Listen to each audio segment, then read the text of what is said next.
After all these interesting videos, you're going to get a very dry talk, I'm afraid. What are complications we know are avoidable but inevitable, and appropriate management is the key. So, how early is early? So, in this talk, I'll be covering about complications up to about 1 week post-operative. Complications may be surgery related, they may be related to the patient, or they may be totally unexpected or out of the blue. Surgery related could be because of the entry or incision, because of the procedure, or because of the tamponade. Subconjunctival migration of oil. This was something which we hardly ever saw in the 20 gauge era because the sclerotomy is well tightened, but with small gauge it's becoming more and more common. To prevent it, it's good to take an oblique incision, and you should have a very low threshold for suturing these incisions. Another thing which is very commonly seen is the corneal epithelial defect. Generally, it comes because we intraoperatively debride the cornea, and definitely more common in diabetics. Management could be just simple patching, or if it's persisting, it would be good to put a BCL for a patient. Intraoperatively, a good care of the epithelium, especially post-LASIK patients, is very crucial.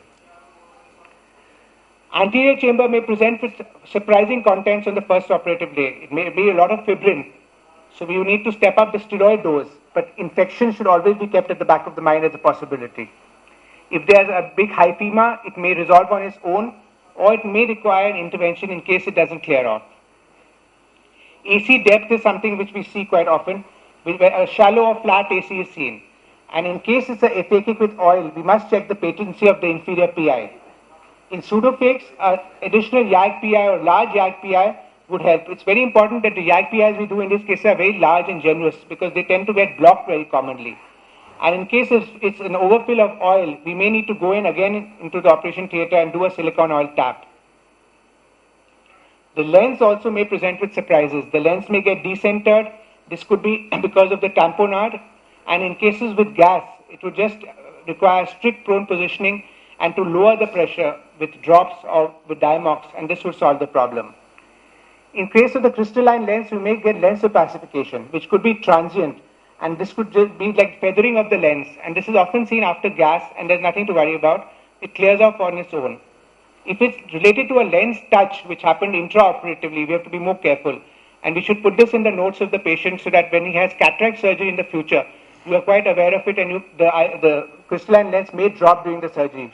Should have a VR team in place in such cases. Hypotony, defined as pressure less than 6 millimeters. The predisposition conditions are high myopes, children, patients who had chronic inflammation, and resurgeries. It's seen more at MIVS, of course, because of the non-sutured wounds. It's most commonly seen where no tamponade is done, and a two-step sclerotomy reduces the chances.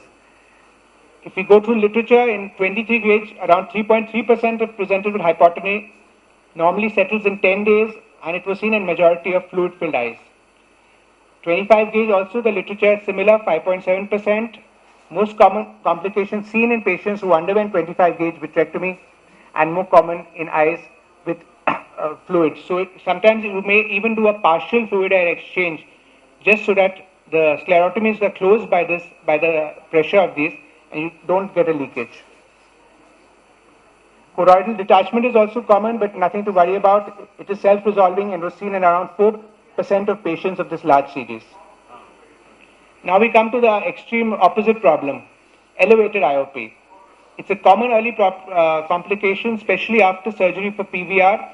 And in the silicone oil study, 15% of eyes had IOP more than 30 millimeters mercury.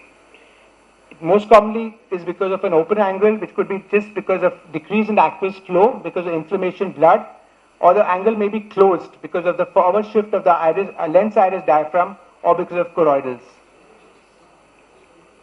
So decreased flow could be because of inflammation, because of blood. It could be steroid-induced glaucoma, which will be dealt with later because it comes at 2 to 6 weeks because of oil.